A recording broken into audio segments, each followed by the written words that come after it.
Сәлеметсіңдер ме балалар? Бүгін қазақ әдебиеті сабағы. Бөлім тақырыбы махаббат және абырой. Сабағымыздың тақырыбы Міржақып Дулатұлының Бақытсыз жамал романындағы кейіпкерлер әлемі. Сабағымыздың оқу мақсаты көркем шығармадағы образ. Көркем шығармадағы кейіпкерлерді сомдауда тура және жанама мінездеулерді жіктеу. Бағалау критерийі. Міржақып Дулатовтың Бақытсыз жамал романындағы кейіпкерлерді сомдауда тура және жанама мінездеулерді жіктеу. Алдымен балалар, мінездеу дегендің не екенін ұғып алайық.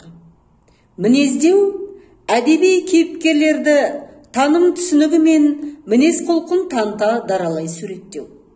Мінездеу екіге бөлінеді: тура және жанама.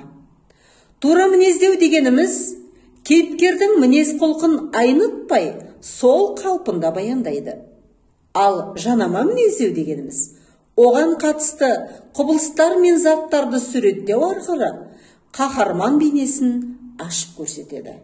Балалар, біз бұл тапсырмада алдымен романдағы кейіпкерлерді тауып, осы ұяшықтарға орналастырамыз және дәптерге екі бағанға, біреуіне тура мінездеуді, екіншісіне жанама мінездеулерді тауып жазамыз. Балалар, бұл тапсырмада бізге концептуалдық кестені толтыруға тапсырма берілген.